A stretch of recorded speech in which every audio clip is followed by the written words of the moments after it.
નમસ્કાર દર્શક મિત્રો, કે ન્યૂઝમાં આપનું સ્વાગત છે। હું છું જીગર પંડ્યા। કે ન્યૂઝની આજની વિશેષ રજૂઆતમાં આપ સૌનું સ્વાગત છે। આપણી સાથે જોડાયેલા છે ડૉક્ટર પાર્થ માકડ અને યોગ એક્સપર્ટ રિમ્પી મૂલચંદાની। મિત્રો, આજની વિશેષ જે રજૂઆત છે તેમાં આપણે ચર્ચા કરીશું। સાઉથ આફ્રિકામાં મળ્યો છે નવો વેરિયન્ટ, તેનું નામ છે B1.1.529 ઓમિક્રોન।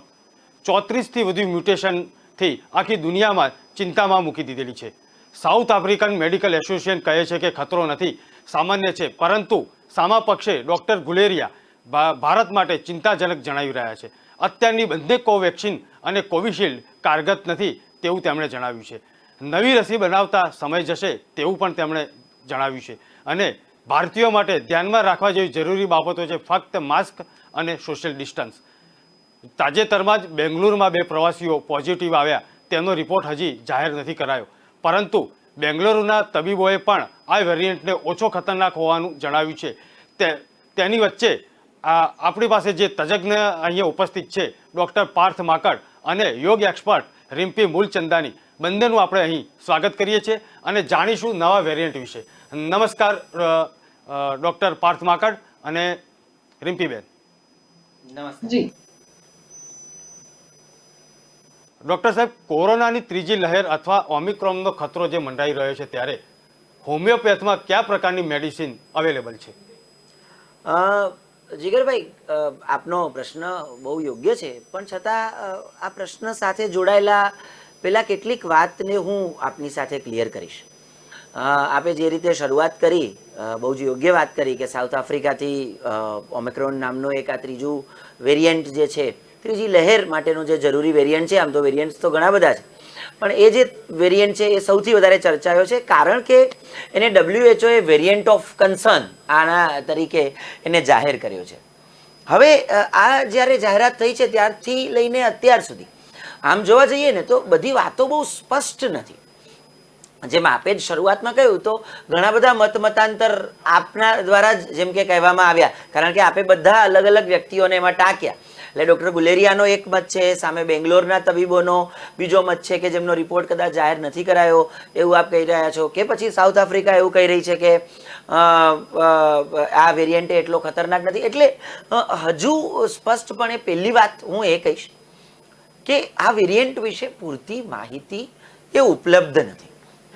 એટલે આપે આ તો સીધો મને હોમિયોપેથિક દવા વિશે જ સવાલ પૂછ્યો, એટલે મને એવું થયું કે હું હોમિયોપેથિક દવા આપણે પહેલાં એ વેરિયન્ટ વિશે થોડીક વાત કરી લઈએ કે આ વેરિયન્ટ જે પ્રકારે આવે છે આગળ, એ પ્રમાણે આપણે જો WHO ને ફોલો કરીએ એક ઓથેન્ટિક એંગલના સ્વરૂપમાં, તો WHO એ અત્યાર સુધી એક જ વાતને બહુ સ્પષ્ટ કરી છે કે આ વેરિયન્ટ છે ને એ ખૂબ ઝડપી ફેલાય છે। આ જાણે એક બિલકુલ ન બદલી શકાય એવું સત્ય છે જીગરભાઈ, કે આ જે વાત છે કે આનો જે ફેલાવાનો જે રેશિયો છે એ આગલા જે બંને વેરિયન્ટ્સ હતા એની સરખામણીમાં એનો રેશિયો છે એ થોડો વધારે ઝડપી છે। એટલે માટે જ WHO એ એને વેરિયન્ટ ઓફ કન્સર્ન તરીકે એનો ઉલ્લેખ કર્યો છે। આ વાત બહુ જ સાચી છે જી। હવે એના માટે એકચ્યુઅલી આ જે વેક્સિન્સ છે એ કારગર છે કે નહીં એવું આપણને બિલકુલ ખબર નથી। એવું બિલકુલ અત્યારથી માનીને આંતરિક રીતે ભય પામવાનું કારણ નથી કે આપણે તો વેક્સિન લીધા હતા અને એવું સમજતા હતા કે હવે આપણે સેફ છીએ અને પછી આગળ ઉપર શું થશે, ના, એવું બિલકુલ નથી। હજુ ભારતની અંદર એના જરૂરી પુરાવા મળ્યા પણ નથી, પૂરતા કેસ પણ મળ્યા નથી। એટલે માટે વેક્સિન કામ કરશે કે નહીં, એ જીવલેણ હશે કે નહીં, એ અત્યારે આપણે બહુ કંઈ ક્લિયરલી જણાવી શકીએ નહીં। પણ હા, જે તમારો પ્રશ્ન છે કે હોમિયોપેથીમાં કોઈ મેડિસિન ખરી, તો હું ચોક્કસ કહીશ કે જે પ્રમાણે આપ જાણો જ છો કે કોવિડની પ્રથમ લહેર વખતે, કોવિડની બીજી લહેર વખતે, બંને લહેર વખતે હોમિયોપેથિક દવાઓએ ત્રણેય એરિયાઝ, એટલે કે કોરોના થયો હોય એના પહેલાંનો જે ગાળો છે that is as a preventive to corona, એના પછી જ્યારે જે વ્યક્તિને કોરોના થયો હોય તો એની કોરોના હિલિંગ પ્લસ જો ઓક્સિજનનો અભાવ થાય તો ઓક્સિજન વધારવા માટેની જરૂરી દવાઓ પણ એ જે તે સમયે હોમિયોપેથી ડૉક્ટર્સ દ્વારા, અમારા દ્વારા ખૂબ લોકોને અપાઈ છે અને માટે એ પણ જાણીએ છીએ કે ખૂબ કારગર સાબિત થઈ છે। અને ત્રીજો ભાગ કે પોસ્ટ કોવિડ જેટલા પણ કોમ્પ્લિકેશન્સ રહ્યા, ચાહે એ લંગ્સની રિડ્યુસ્ડ કેપેસિટી હોય કે વીકનેસ હોય કે વાળ ખરવાના પ્રશ્નો હોય કે ભૂખ હજી સુધી ન લાગવાના પ્રશ્નો હોય કે પછી હજી સુધી સ્વાદ ન આવવાના પ્રશ્નો હોય, આ તમામ પ્રકારના પ્રશ્નોની અંદર હોમિયોપેથિક દવાઓએ બહુ અસરકારક કામ કર્યું જ છે ઓલરેડી. અને માટે જેવું કોરોનાની ત્રીજી લહેર નો અંદાજ વધારે ક્લિયર થશે, જેવું 1-2 દિવસમાં એના ચિહ્નોમાં આગલા લક્ષણોથી કેટલો ફેર છે એ જણાશે, એ પ્રમાણે ફરી પાછા અમે હોમિયોપેથ્સ પણ અમારી દવાઓ સાથે આ ત્રીજી લહેરની સામે પણ અમારી પૂરી ક્ષમતા સાથે will be there to help the people across the globe. અમે વિશ્વના લોકોને હોમિયોપેથિક દવાઓથી સારવાર આપવા માટે અમે તૈયાર રહીશું. ડૉક્ટર સાહેબ, આ જે કંઈ ખૂબ સુંદર માહિતી આપી, પણ અહીં એક પ્રશ્ન એ થાય છે કે જે સામાન્ય જનતામાં એક શંકા કુશંકા જે કોરોના વિશેની અફવાઓ છે તે પ્રમાણે જોતા એવું લાગે છે કે દરેક નવા વેરિયન્ટ વખતે અલગ અલગ પ્રકારની અફવાઓ સમાજમાં ફેલાતી હોય છે. જ્યારે રસી શોધાઈ, વેક્સિન શોધાઈ, ત્યારે વેક્સિન બાબતની પણ શ્રદ્ધા અને અંધશ્રદ્ધા બંને જોવા મળી સમાજની અંદર. તો તે જ રીતે આ જે નવો આફ્રિકન વેરિયન્ટ જે આવેલો છે એ પહેલાં ચાઇનાથી આવેલો હતો, એ પહેલાં અલગ અલગ જગ્યાએથી વેરિયન્ટ, ઇન્ડિયન વેરિયન્ટ પણ કેરાલાથી કંઈક વચ્ચે એવું કંઈક રૂપકનું નામ આપી દીધેલું હતું. પણ દરેક વેરિયન્ટમાં અલગ અલગ જે અફવાઓ ફેલાય છે તેનાથી છેલ્લે ગભરાય છે તો સામાન્ય જનતા. તો એના વિશે એક આપણે સામાન્ય જનતાને કંઈક મદદરૂપ થઈ શકે અને શું સાવચેતી રાખવી તે વિશે આપના તરફથી કંઈક અભિપ્રાય. ચોક્કસ. પેલી એક જીગરભાઈ બહુ અગત્યની વાત કહું કે આ કોઈ નવો એક ખાસ ભેદ એ સમજી લેવાની જરૂર છે કે કોરોના જ્યારે શરૂ થયો, જ્યારે ચાઇના વાળો આખો ગાળો આપણે પ્રથમ 2 વખતે જાણીએ છીએ, હવે એના પછી કોઈ નવો વાયરસ આવે છે એવું નથી. પહેલા તો એને સમજી લેવાની જરૂર છે કે આ વાયરસ છે એ વાયરસ એ જ છે, પણ એ વાયરસ એ પોતાનું સ્વરૂપ બદલે છે ક્યાંક ને ક્યાંક. એટલે ક્યાંક ને ક્યાંક વાયરસનો જે મૂળ જે સ્વભાવ છે કોરોના સાથે જોડાયેલો એ તો એનો એ જ રહેવાનો. એટલે એવો કોઈ પ્રશ્ન નથી કે કોઈ નવો જ વાયરસ આવી ગયો ને હવે આ ત્રીજો એક વેરિયન્ટ આવી ગયો, એવું કંઈ મનમાં ભય રાખવાની જરૂર નથી. એ વેરિયન્ટ છે, એ નવો વાયરસ નથી, પહેલી વાત. બીજી એક ખાસ વાત કહું કે એક બહુ મોટી એવી અફવા ફેલાઈ હતી કે કોરોનાનો પહેલો વેવ આવ્યો ને એમાં senior citizen were at risk. પછી હવે બીજો વેવ આવ્યો ત્યારે મારા તમારી ઉંમરના, એટલે કે યંગ, બહુ જ યુવાન વયના છોકરાઓથી લઈ અને અરાઉન્ડ 40 સુધીના કે 50 સુધીના જે લોકો છે એ લોકો એનો વધારે ભોગ બનેલા. અને પછી ક્યાંક ને ક્યાંક હવે બાળકોમાં હવે કોરોના આવશે આવો ભય એ સતત લોકોની અંદર ચાલી રહ્યો છે. અધૂરામાં પૂરું પાછું એ વાતની પુષ્ટિ એમ પણ મળે કે બાળકોમાં વેક્સિનેશન નથી અને માટે બાળકો are more prone two gate, એટલે એક તો વધુ ખતરનાક હશે અને હવે બાળકોનો વારો. આવું એક ભય અને આપણે અફવા જેને આપણે કહીએ એ લોકોની અંદર સાર્વત્રિક રીતે ક્યાંક ને ક્યાંક વ્યાપ્ત હતી. તો હું જરૂર એક વાત કહીશ કે જે દિવસથી મેં WHO ને 26 નવેમ્બરથી એમના દરેક વેરિયન્ટ ઓફ કન્સર્નના એંગલના જેટલા પણ આંકડાઓનો અભ્યાસ અત્યાર સુધી કર્યો છે, એમાં આખા વિશ્વના જેટલા પણ દેશોમાં હજી ભારતની અંદર પ્રોપર આ વેરિયન્ટ આવી જ ગયો છે એની પ્રોપર પુષ્ટિ બહુ જાણવા નથી આવતી, કદાચ કોઈ છૂટાછવાયા હોય તો કેસ એ સિવાય.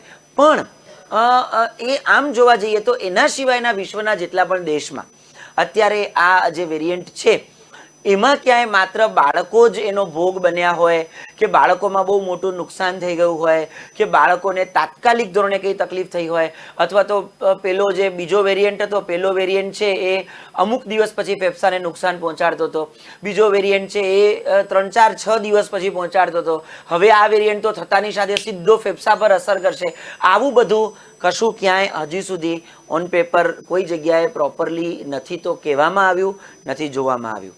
માટે જાગૃતિ એક વાત છે અને ભય બીજી વાત છે.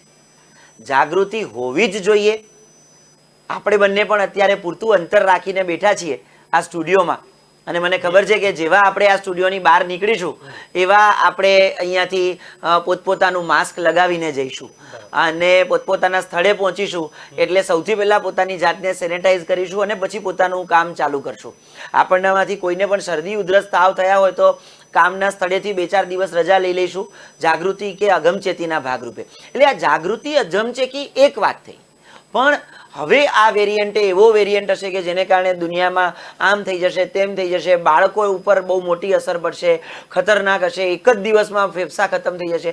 આવું ક્યાંય વૈજ્ઞાનિક રીતે સાબિત થયું નથી, કહેવાયું નથી. માટે આવા કોઈ પણ વોટ્સએપ, કોઈ પણ પ્રકારના મેસેજીસથી મહેરબાની કરીને કે ન્યૂઝના મારા સુગ્ન શ્રોતાજનો, રાધર પ્રેક્ષકોને હું ખાસ આ વાત કહીશ.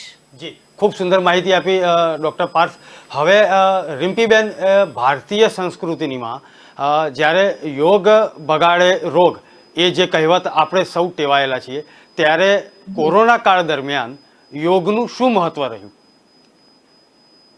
वो मैं आपको जैसे एक छोटे से एग्जाम्पल के थ्रू मैं आपको समझाती हूँ. डिजीजेस के जो बैक्टीरिया के कण है ना, एटमॉस्फेयर में जब कोरोना का फर्स्ट लहर आया था तब भी थे सब जगह और दूसरे लहर में भी. बट पता है आपको, वो किसी किसी लोगों को ही इम्पैक्ट करते थे और बहुत सारे लोगों को नहीं करते थे. वो रीजन क्या है कि कुछ लोगों की जो इम्यूनिटी है वो काफी स्ट्रांग रहती थी और किसी की जैसे ही वो वीक होते हैं तो वो बैक्टीरिया क्या बोलते हैं अंदर आके एंड देन वो इम्पैक्ट करते हैं और ये कोरोना हो जाता है. तो योग के द्वारा क्या होता है कि हमारी इम्यूनिटी के ऊपर हमारे प्राणोपासना इतने ज्यादा स्ट्रांग हो जाते हैं कि वो सारे जो भी बैक्टीरिया आती है ना, उसको अच्छे से वो फाइट बैक कर पाता है एंड हम इम्यून एंड स्ट्रांग रह पाते हैं. तो योग के द्वारा इसके बहुत सारे अलग अलग तरीके होते हैं. जैसे हमने प्राणायाम किए एंड आसन किए, मेडिटेशन किए. मेडिटेशन करने से क्या होता है कि एक ये होता है, जो इंद्रियां हैं, इंद्रियों का स्वामी है मन, मन का स्वामी है बुद्धि और बुद्धि के स्वामी है प्राण. तो इन सब के और जैसे ही प्राण अगर है ना तालबद्ध यानी रिदम से, जो हमारी ब्रीथ है, दो होते हैं, एक तो प्राण जो सटल है एंड जो ब्रीथ है जो वो ग्रॉस है. पर जैसे ही हम ये ब्रीथ को ये प्राण को हम इन्फ्लुएंस कर सकते हैं ब्रीथ को फ्लक्चुएट करके हुए. तो इसको किस तरह से करेंगे, हम अलग अलग टाइप के प्राणायाम मैं अभी आपको एक्सप्लेन करूंगी. एक आपको अग्निसार, थलबस्ती एक्सप्लेन करूंगी और कुंभक. इन सब से हमारे लंग्स और ज्यादा एक्टिवेट और स्ट्रांग हो जाएंगे, जिससे वो बीमारियों को इजीली, कोई भी आता है तो वो इम्पैक्ट नहीं करेंगी अंदर. तो एक जो मैं आपको एक्सप्लेन करने वाली हूँ वो है थलबस्ती. क्या करना होता है हमें, दो उंगलियों को इस तरह से हम जो अपनी नेवल है वहां तक वहां पे रखेंगे. डीपली सांस को भीतर भरेंगे, भीतर भर के सांस रोक लेंगे, पेट को अंदर बाहर अंदर बाहर अंदर बाहर करते हुए मुंह से फूंक मारते हुए सांस को छोड़ेंगे. ये हमें लेटते हुए करना है.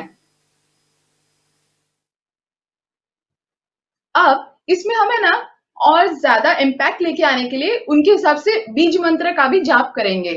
जैसे ही हमें हार्ट को स्ट्रांग करना है तो हमें खम खम बीज मंत्र का जाप करेंगे. हार्ट एंड लीवर खम खम बीज मंत्र से और ज्यादा वो स्ट्रांग हो जाएगी. तो ये बीज मंत्र का जाप साथ में, जैसे हमने ब्रीदिंग किया, सांस रोक ली, पेट को अंदर बाहर,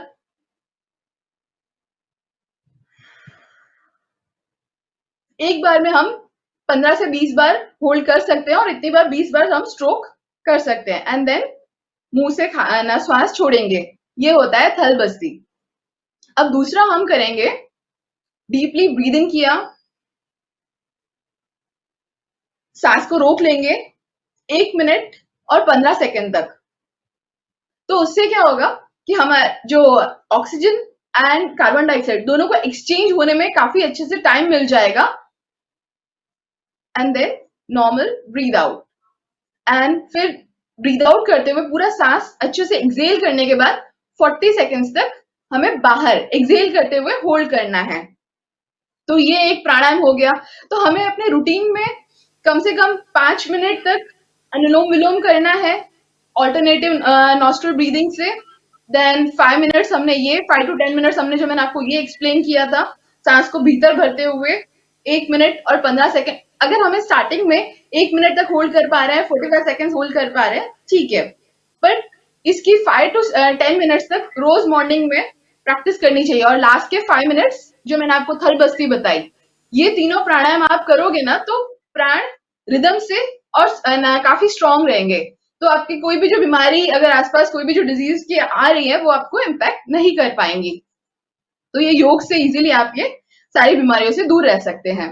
જી રિમ્પીજી, ડૉક્ટર પાર્થ, બીજો એક પ્રશ્ન અહીં આપણી પાસે સામે છે કે મેડિકલ સાયન્સમાં અલગ અલગ હોમિયોપેથિક હોય, આયુર્વેદ હોય કે એલોપેથી હોય, દરેક મેડિકલ સાયન્સમાં દરેક રીતે એની દવાઓનું સંશોધન થયેલું જ છે અને દરેક રોગમાં તેનો ઈલાજ પણ થઈ રહ્યો છે અને પ્રેક્ટિસ પણ થઈ રહી છે. બિલકુલ. ત્યારે હોમિયોપેથ દવાઓ જે છે તે જો કોરોના કાળ દરમિયાન અગાઉથી પણ પ્રિકોશન તરીકે અમુક ડોઝ પબ્લિકને લેતા હતા અને તજજ્ઞો આપતા હતા, કોરોના થયા પછી પણ આરોગ્ય મંત્રાલયે એની એક ગાઈડલાઈન બહાર પાડેલી અને હોમિયોપેથ હોય કે આયુર્વેદ હોય તેની દવાઓ જે ગાઈડલાઈન સ્વરૂપે જે WHO પણ સ્વીકારેલી.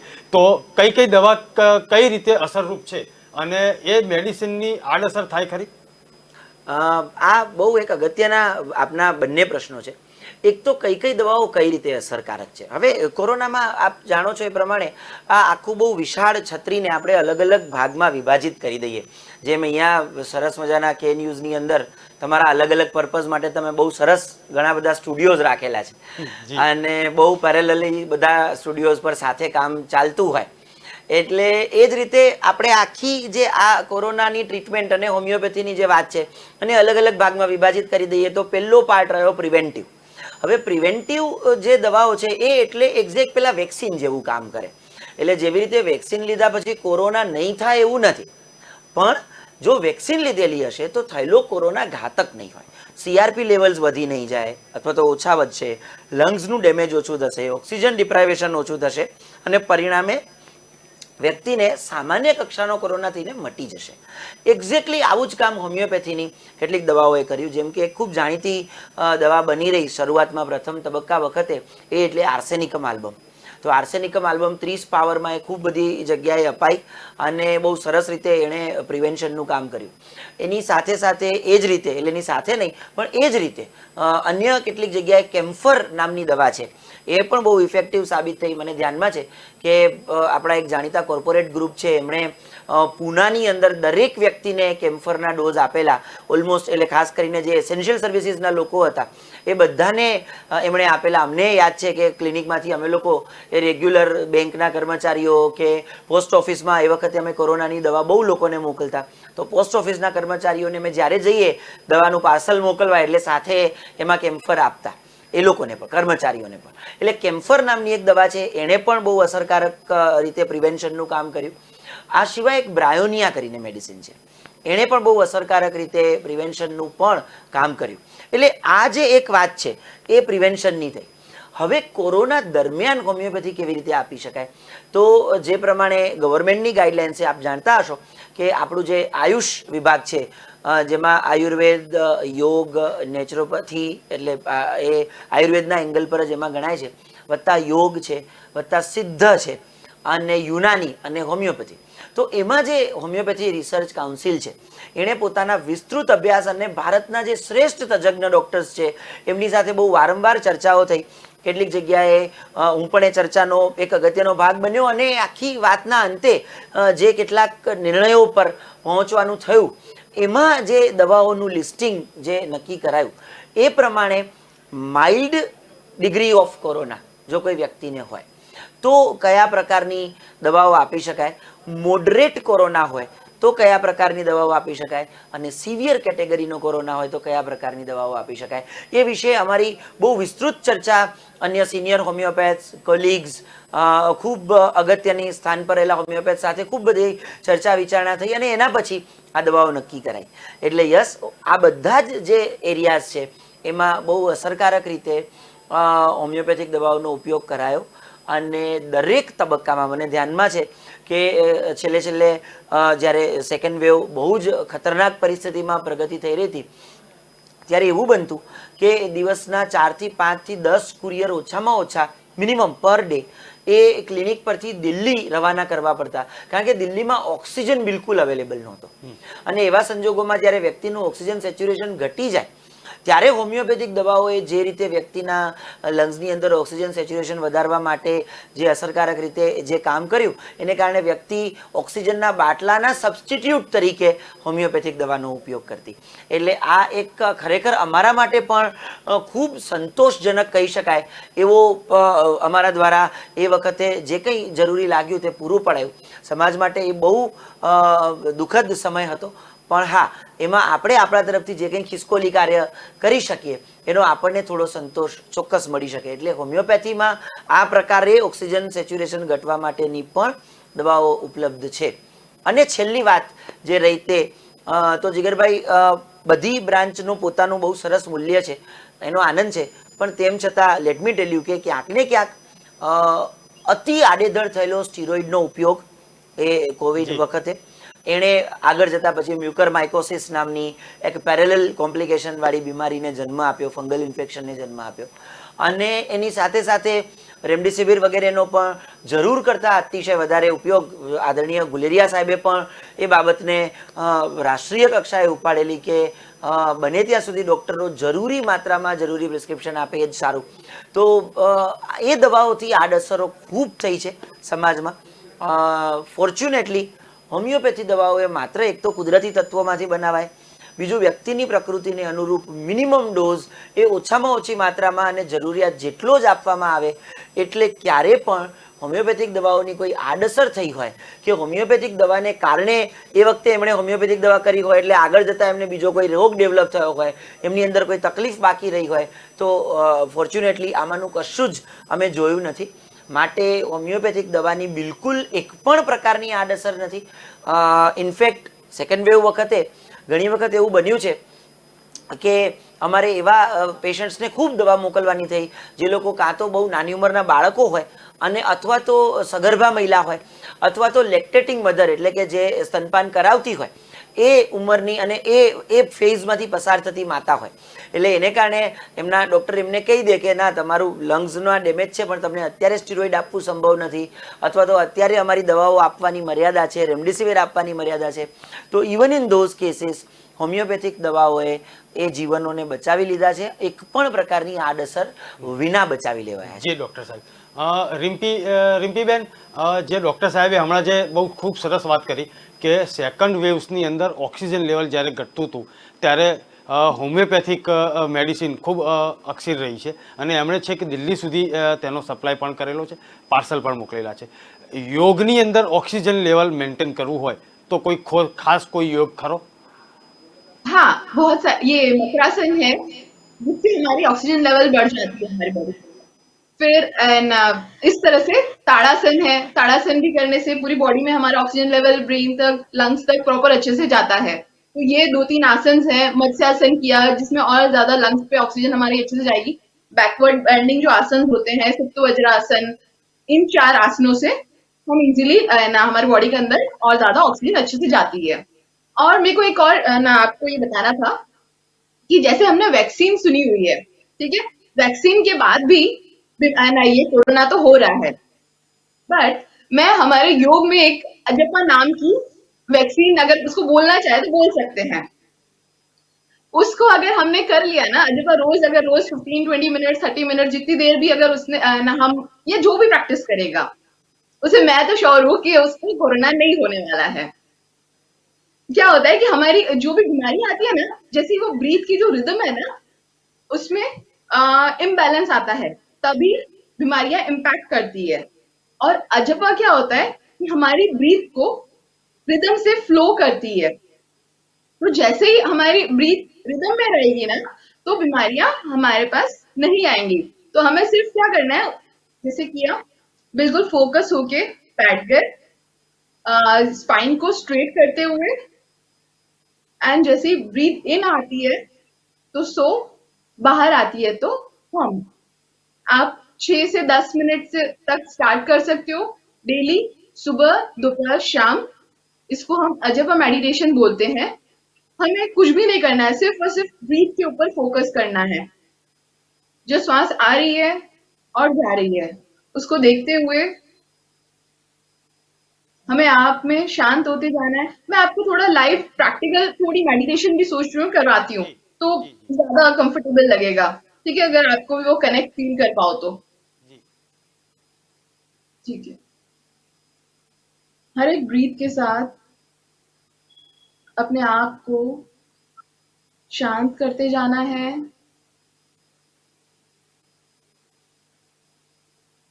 कोई संकल्प विकल्प नहीं,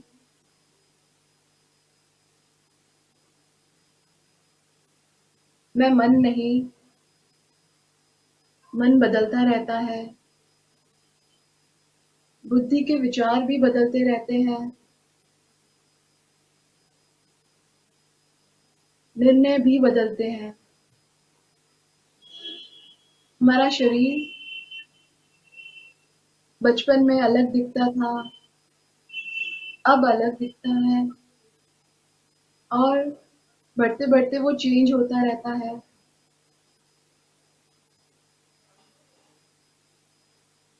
तो हम अबदल आत्मा है, हम ना ही ये बदलने वाला मन है, ना बदलने वाली बुद्धि, ना बदलने वाला शरीर।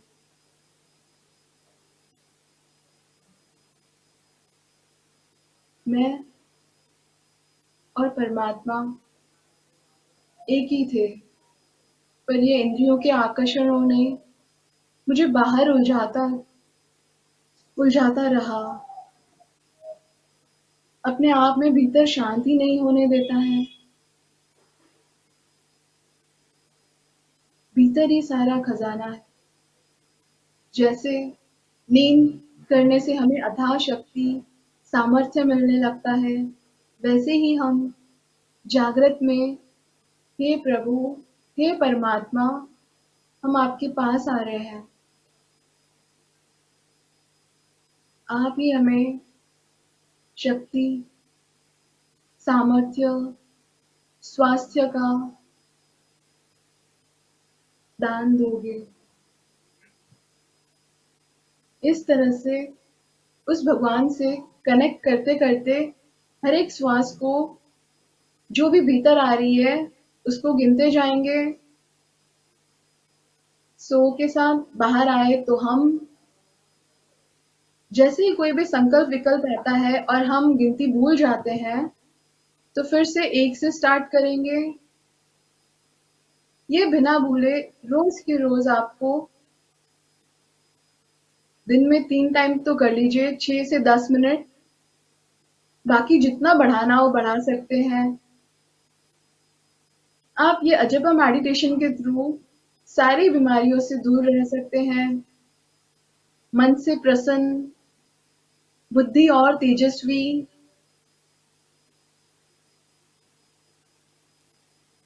जैसे ही मन, प्राण, बुद्धि एक तालबद्ध होने लगेंगे, आप अपने आप सामर्थ्य महसूस करेंगे। तो ये था ખૂબ સરસ अजपा ખૂબ સરસ मेडिटेशन। માહિતી રિમ્પીબેન. ડૉક્ટર સાહેબ ફરીથી આપણે હોમિયોપેથી તરફ પડીશું. બાળકો માટેની સ્કૂલો શરૂ થઈ ચૂકી છે. કેટલીક સ્કૂલો આજે 1 ડિસેમ્બરથી ચાલુ થઈ છે. હજી સુધી બાળકો માટેની રસીની વાતો થઈ રહી છે, બજારમાં ઉપલબ્ધ નથી અથવા તો બાળકોને રસી પહોંચી નથી. ત્યારે હોમિયોપેથમાં બાળકો માટે કોઈ વિશેષ જોગવાઈ ખરી? ચોક્કસ. એટલે આમાં છે ને બે ફાયદા છે. એટલે પેલું એક ગુજરાતીમાં કહેવત છે કે ભાવતું તું ને વૈદ્ય બતાવ્યું. જી. એટલે હોમિયોપેથી છે ને એ એકમાત્ર એવી દવા છે કે જે ભાવે અને પાછા ડોક્ટર લખી આપે. કારણ કે જનરલી બાળકોને કશું પણ ગળ્યું ખાવાની મા બાપ ના પાડે, આવા ટાઈમે ચોકલેટ ખાવાની ના પાડે, ત્યારે એક ચોકલેટના સબસ્ટિટ્યુટ તરીકે અમારી દવા ઘણી વખત કામ કરી લેતી હોય છે. પણ હોમિયોપેથીમાં અત્યંત અસરકારક દવાઓ છે. બાળકો માટે પણ બાળકોની રોગ પ્રતિકારક ક્ષમતા વિકસે, એને થોડી ઘણી શરદી ઉધરસ થઈ હોય તો એ તરત જ કોઈ પણ પ્રકારની એન્ટીબાયોટિક વિના મટી જાય, બાળકોને તાવ ન ચડે.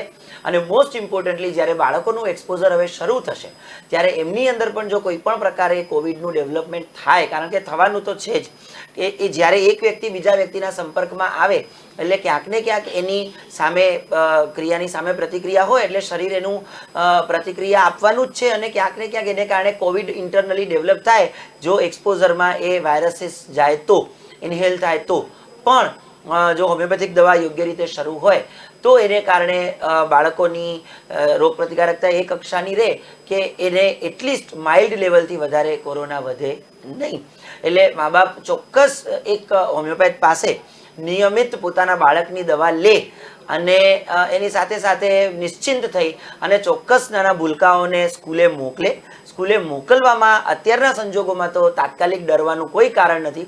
નિશ્ચિંત થાય, બાળકો ઓફલાઈન જાય, ફરી પાછા કેમ્પસ બાળકોથી ગુંજે અને બાળકો પણ પોતાની જાતને ત્યાં ઓફલાઈન સ્ક્રીન વિનાના સામેના સાચા શિક્ષકને જોઈ અને એ સાચી શિક્ષક વિદ્યાર્થીની લાગણી ડેવલપ કરે એ બહુ જરૂરી છે. નહીંતર એ પણ એક મોટો રોગ આવનારા સમયમાં બનવાનો છે.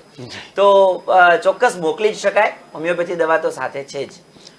ડૉક્ટર સાહેબ, આ જે બાળકો માટેની વાત થઈ, તે જ રીતે આપે સગર્ભા યુવતીઓની પણ વાત કરી, તે જ રીતે વડીલો માટેની પણ વાત કરી.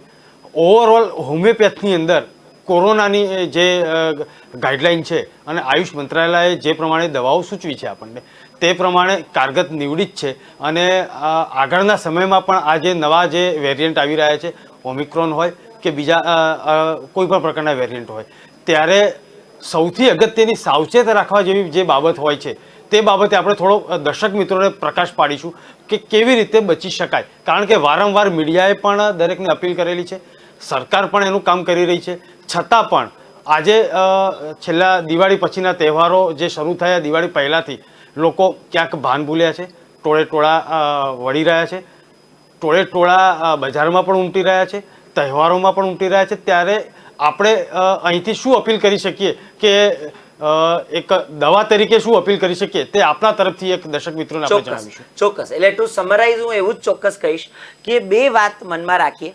એક કે જે હેલ્થ અને હાઇજીનમાં જે એસ્પેક્ટ છે, એમાં હાઇજીનનો જે એસ્પેક્ટ છે એને આપણા જીવનશૈલીનો નિયમિત ભાગ બનાવી દઈએ. પછી એ અજાણી વ્યક્તિથી રહેલું અંતર હોય કે ટોળામાં બને ત્યાં સુધી પાર્ટિસિપેશન ઓછું કરવાનું થાય તો પોતાનું માસ્ક પોતે પહેરીને પોતાની જાતને આઇસોલેટેડ થોડી ઘણી રાખવી ટોળાથી, એ રીતનો એક પ્રયત્ન એ પોતાની રોજબરોજની જીવનશૈલીમાં જ એ ચોક્કસ અપનાવી દેવા જેવો છે. આ થઈ હાઇજીનની વાત. અને બીજો જે પાર્ટ છે દેટ ઇઝ હેલ્થ. એટલે હેલ્થની અંદર જેમ આપ જાણો છો એ પ્રમાણે કે દવા પછી આવે છે, દવા પહેલાં આવે છે આપણી જીવનશૈલી. એટલે આપણી જીવનશૈલીમાં અકારણ ઠંડુ ખાવું પીવું, વાસી ખાવું પીવું, અકારણ ઉજાગરા, અકારણ મનોરંજન મેળવ્યા વિના રહી ગયા હોઈએ, એવી રીતે બને એટલું વધારે હોટલોમાં ખાઈ લેવું, રેસ્ટોરન્ટોમાં દોડી જવું, એ બધું જે બાબતો છે એનાથી શક્ય એટલા વધારે પોતાની જાતને થોડી વધારે સ્વાસ્થ્ય તરફ, સ્વસ્થ જીવનશૈલી તરફ, સ્વસ્થ મનોવૃત્તિ તરફ રાખીએ. રિમ્પીબેનને તમે સાથે લીધા છે, જે બહુ યોગ્ય વાત છે કે એની સાથે જે મેં એમણે કહ્યું એ પ્રમાણે કે યોગ્ય વ્યક્તિ દ્વારા જો કોઈ વ્યક્તિ આપને યોગ્ય પ્રાણાયામ અને કોઈ યોગાસન સૂચવે તો એને પણ આપણા જીવનશૈલીનો એક અભિન્ન અંગ બનાવીએ. આટલું કરતા રહીએ. જ્યારે નાની મોટી જરૂર પડે ત્યારે હોમિયોપેથી, આયુર્વેદ જેવી ઓલ્ટરનેટિવ ચિકિત્સા પદ્ધતિ, અને જ્યારે અર્જન્ટલી જરૂર પડે ત્યારે મોડર્ન મેડિસિનનો યોગ્ય ઉપયોગ કરીએ. નિદાનથી ક્યારેય પાછું વળીને ન જોઈએ. જેવું જરૂરી લાગે એવું નિદાન કરાવી લઈએ. આટલી બાબતોને મનમાં રાખીએ તો વેરિયન્ટ્સ તો બદલાયા કરવાના, આપણે સમજીને ચાલવાનું છે, ચેતીને ચાલવાનું છે, પણ ભય વિના રહેવાનું છે. ખૂબ સરસ ડૉક્ટર સાહેબ આપે માહિતી આપી. રિમ્પીબેન, એક નાનકડો સવાલ અને બહુ ઝડપથી જ એને આપણે પૂરો કરીશું કારણ કે સમયનો પણ થોડોક અભાવ છે. યોગ દ્વારા બાળકોને કઈ રીતે આપણે ટ્રેન કરી શકાય કે જેનાથી જ્યાં સુધી વેક્સિન નથી આવી ત્યાં સુધી, જેમ હોમિયોપેથમાં પણ તેની જે દવા છે એ ડૉક્ટર સાહેબે આપણને જણાવી, તે રીતે બાળકોને યોગ શીખવાડીને કઈ રીતે એમાં ઇમ્પ્रूव કરી શકાય? हम बच्चों को है ना, मैंने जिस बच्चों के लिए मैं चक्र आसन का सारे जो 7 चक्रों के आसन होते हैं ना, उनके मूलाधार चक्र के ऊपर जितने सारे आसन इम्पैक्ट करते हैं, जैसे जानुसिरासन, पश्चिमोत्तानासन, वो है ना उनकी इम्यूनिटी के ऊपर ज्यादा फोकस करता है. वो आसन सजेस्ट करूंगी कि बच्चे करना स्टार्ट हो जाए. और प्राणायाम तो मैंने जो सजेस्ट किए ही हैं वो करें. और ना तीसरा, जो बड़ी एज वालों के लिए भी मैंने योग निद्रा ज्यादा बेटर प्रिफर करती हूँ. योग निद्रा अगर आप चाहें तो मैं थोड़ा प्रैक्टिकल एक्सप्लेन करूं अगर आपके पास टाइम हो तो. સમયનો થોડોક અભાવ છે પણ અડધી એક 30 સેકન્ડમાં જો તમે કંઈક એના વિશે બોલી શકતા હો તો આપણે દર્શક મિત્રોને જણાવી લઈએ. ठीक है. क्या करना है योग निद्रा में हमें सीधा लेट जाना होता है, बॉडी को मूव नहीं करना होता है। स्लोली स्लोली जैसे ही हम फोकस हमारा पूरा breathe in and breathe out पे, और जो अवेयरनेस है ना, पैर से लेके हर एक अंग में स्लोली, जैसे हम टोज आए, फिर इसके बाद हमने है ना लेग्स के ऊपर फोकस किया, knees, thighs, stomach, chest, hands, forehead, head, इस तरह से स्लोली हमारे जो अवेयरनेस को है ना पूरा हर फोकस करते हुए ऊपर से नीचे, लेफ्ट राइट करके योग निद्रा में करना होता है। और फिर हम जैसे ब्रीद इन कर रहे हैं ना, तो ब्रीद इन में स्टमक को इनहेल, जैसे हम ये इसमें 3 स्टेप्स होते हैं। हमने फर्स्ट स्टमक से ब्रीद इन लेना होता है, चेस्ट से ब्रीद, ये थ्रोट से, एंड देन नॉस्ट्रल से। तो चारों जगह पे 5 मिनट्स के लिए उनके ऊपर फोकस करना होता है। तो जब, लेकिन उसमें क्या होता है, जब सांस आ रही है तो जा रही है तो नीचे, जैसे एक बलून फूलता है बंद होता है, उस तरह से। वही सेम, जैसे हमें चेस्ट पे जैसे ब्रीथ आ रही है, फोकस किया हमने, जा रही है तो फोकस किया, चारों जगह फोकस। ये इस तरह से पूरी योग निद्रा की पूरी प्रक्रिया होती है, जो मैंने आपको बिल्कुल शॉर्ट में एक्सप्लेन किया है। तो योग निद्रा से बहुत इजीली बीमारियों से दूर रहा जा सकता है। तो ये बड़े भी प्रैक्टिस कर सकते हैं, बड़ी एज के। अगर सपोज ये कोरोना आ गया है तो आप ये सुन के, मतलब बहुत इजीली अवेलेबल भी है, ये कैसेट्स भी अवेलेबल होती है। और अगर नहीं होता है तो आपकी योग टीचर के थ्रू वो आपको बहुत अच्छे से, उसकी जिसके साथ आप कनेक्ट फील कर रहे हो, उसकी वॉइस के साथ आप बेटर कनेक्ट फील कर पाओगे। तो वो सुन के आप सीधा ही अपने आप पे फोकस कर पाओगे और आप हायर कॉन्शियसनेस से कनेक्ट हो जाओगे। तो ये योग निद्रा बहुत ही इजी ऑप्शन है। और बच्चों के लिए मैं मूलाधार चक्र के सारे आसन सजेस्ट करूंगी। और ऑक्सीजन बढ़ाने के लिए तो मकरासन है ही ना, मत्स्यासन है, सुप्त वज्रासन है, ये 3-4 आसन है। पश्चिमोत्तानासन, जानुशिरासन कर सकते हैं बच्चे। और स्टैंडिंग पोजेस सारे बच्चे करेंगे तो उनके अंदर स्ट्रेंथ, एंड्योरेंस बढ़ेगी, वाइटैलिटी बढ़ेगी, तो कोई भी बीमारियों से वो इजीली फाइट आउट कर सकते हैं। ખૂબ સરસ માહિતી આપી રિમ્પીબેન.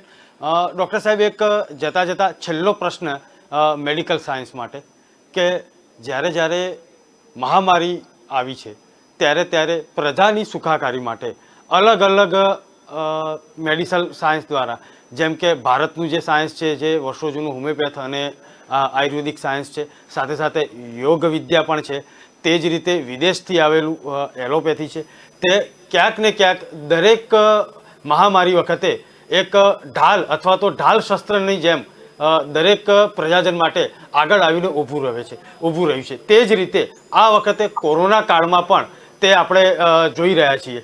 પણ સાથે સાથે અંધશ્રદ્ધા પણ તેટલી જ વિકસિત થઈ રહી છે. કોઈકે દોરા ધાગા કરાવ્યા, કોઈકે દવા લીધી, પરંતુ મેડિકલ સાયન્સ તેના સ્થાને એકદમ યોગ્ય છે. શું કહેવું છે આપનું? જી બિલકુલ.